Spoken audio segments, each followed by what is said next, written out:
Bonjour. Bonjour, je me présente, je m'appelle Sandra Freeman. Je suis ravie de vous accompagner tout au long de cette journée, tout au long de ce colloque. Ce colloque dont TDIE m'a demandé d'accompagner les débats, en sachant que je ne suis pas une grande spécialiste des sujets.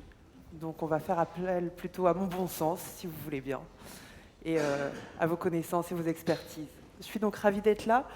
TDIE, ce think tank qui échange autour du transport, du développement, de l'intermodalité et de l'environnement, a choisi donc cette année de se concentrer sur la question de la mer et des ports. Vous avez reçu l'étude qu'ils ont produit, sans doute bon nombre d'entre vous y a participé d'ailleurs, et qui est rendue aujourd'hui. Sans doute pas mal de sujets qui sont présents et des 5 axes qui sont développés dans cette étude vont faire écho évidemment avec les échanges du jour. Et je compte bien sur toutes vos intelligences nombreuses et vives pour faire avancer ces débats, en sachant que je pense qu'il y a beaucoup de sujets sur lesquels vous êtes en accord. Et l'idée, en fin de cette journée, n'est pas uniquement que vous ayez eu l'impression de répéter votre sempiternel même discours ou pensée, mais d'unir vos intelligences pour avoir l'impression d'avoir produit quelque chose de nouveau ensemble en fin de journée. Pourquoi avoir parlé aujourd'hui de la mer? Pourquoi s'interroger sur ces sujets? Je vais tout de suite appeler un des 2 co-présidents de TDIE, qui est Philippe Duron, député du Calvados, à venir maintenant sur scène, se mettre à la tribune pour engager pour de vrai cette journée ensemble. À tout de suite. Merci Madame Freeman. Messieurs les parlementaires, il y a des dames parlementaires aussi, mais elles ne sont pas encore parmi nous. Monsieur le Président de l'Union des ports de France, cher Hervé Martel, Mesdames et Messieurs les présidents des directeurs des grands ports maritimes, j'ai vu Madame la directrice générale du port de Marseille, d'autres également, Dunkerque, qui sont déjà parmi nous.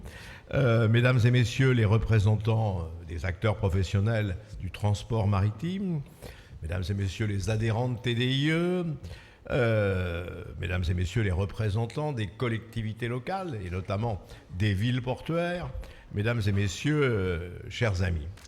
Je voudrais tout d'abord vous donner une explication, parce que vous êtes vraisemblablement surpris qu'un colloque ou qu'une manifestation de TDIE soit ouverte par moi-même. Habituellement, le jeu de rôle entre Louis Nègre et moi, c'est lui qui ouvre, c'est moi qui clôt.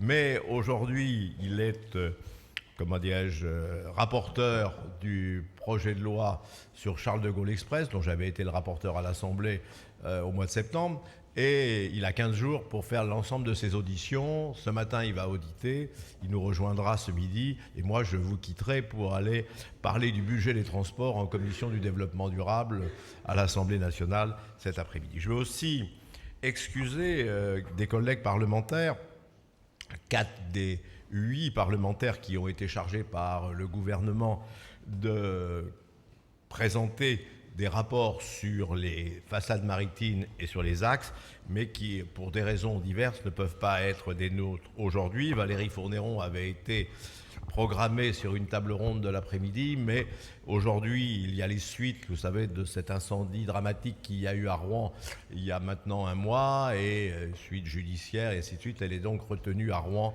pour la journée. Elisabeth Lamure, également sénatrice, ne peut pas être là. Gérard César et Yannick Vaugenard. Pour le reste, tous sont là. Jérôme Bignon est arrivé, Charles Revet est arrivé déjà, et ses autres collègues seront là cet après-midi.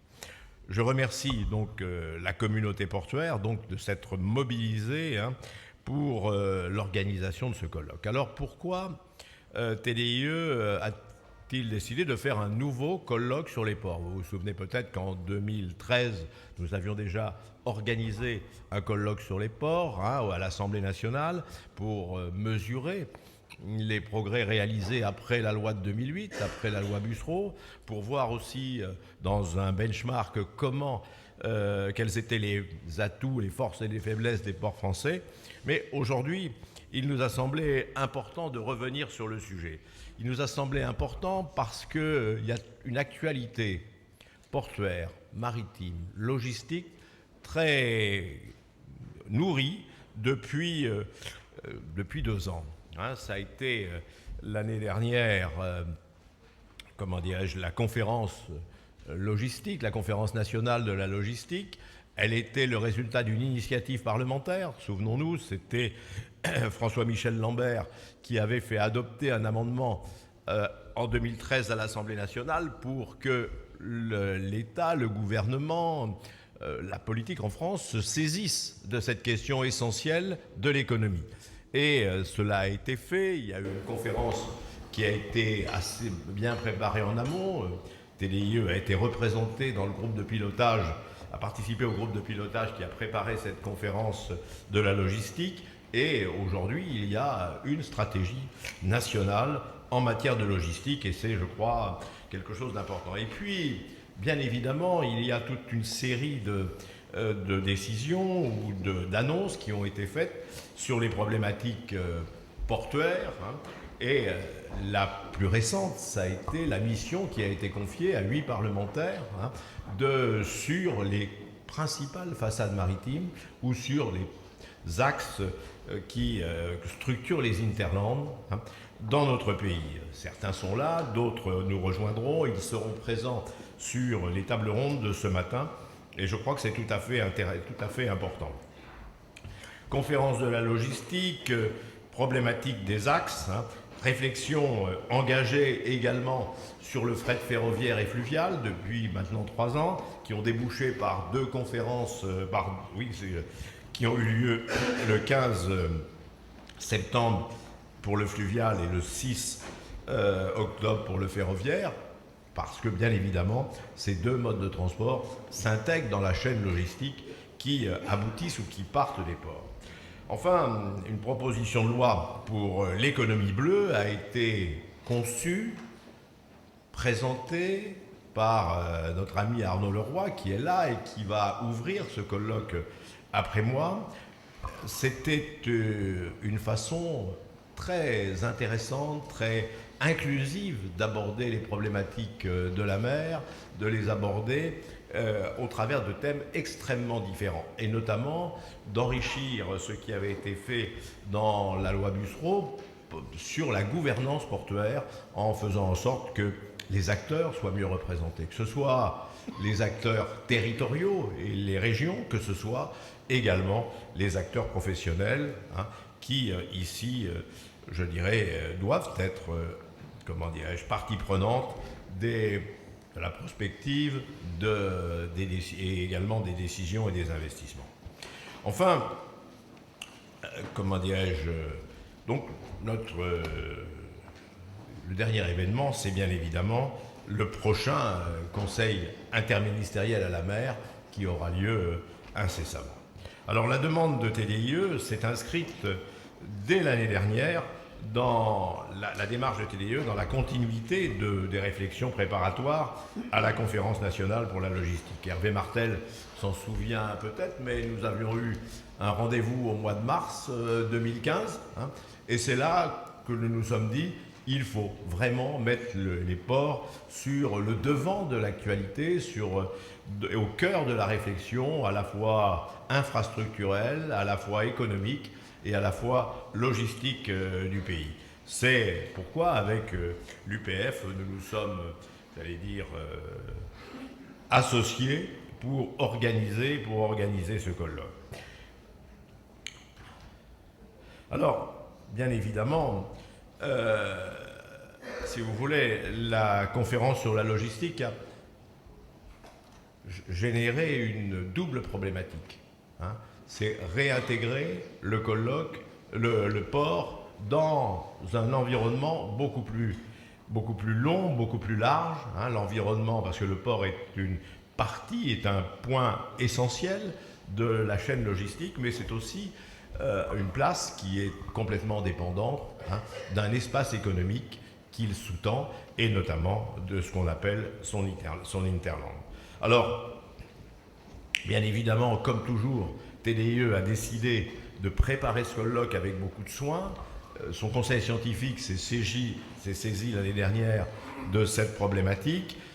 Une partie de ses membres se sont investis plus particulièrement dans le sujet. Je voudrais remercier ici Claude Gressier, qui fut un temps directeur des ports, mais aussi Antoine Frémont, qui a enseigné l'économie portuaire au Havre, excuse-moi Antoine, et qui est maintenant directeur de recherche à l'IFSTAR, qui ont travaillé avec les collaborateurs de l'Union des ports de France, et également avec la petite équipe de TDIE, les collaborateurs de l'Union des ports de France, c'est Bernard Mazuel et Christina Perron, et l'équipe de TDIE autour de Pierre Van Corneval, c'est bien évidemment Sonia Breuse, et c'est Pierre-Yves Rollin, qui ont été un peu les Sherpas de cette mission et du rapport qui vous a été remis tout à l'heure lorsque vous êtes arrivés.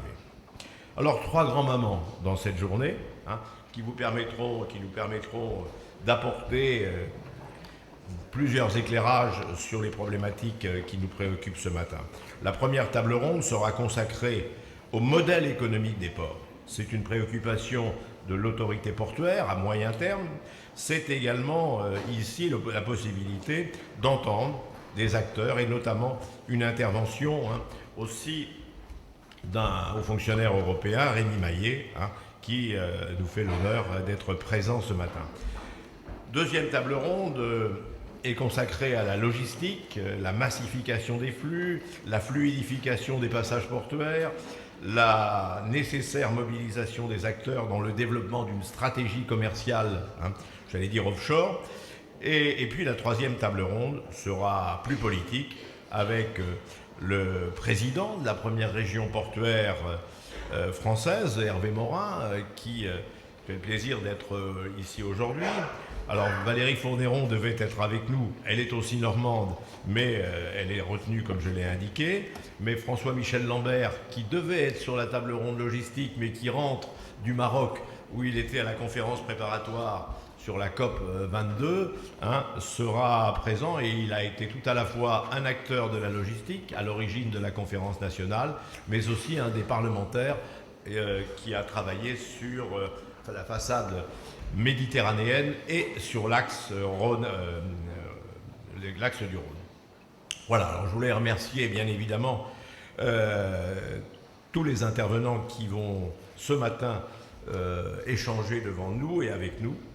Et puis également remercier le secrétaire d'État au transport et à la mer, M. Vidalis, qui a accepté de venir clore cette journée et, je crois, faire quelques annonces sur les problématiques portuaires, mais également sur la politique du gouvernement en matière portuaire et logistique. Voilà, alors je vous souhaite et je nous souhaite une journée passionnante et également des échanges, j'espère, très vivants. Voilà, bonne journée.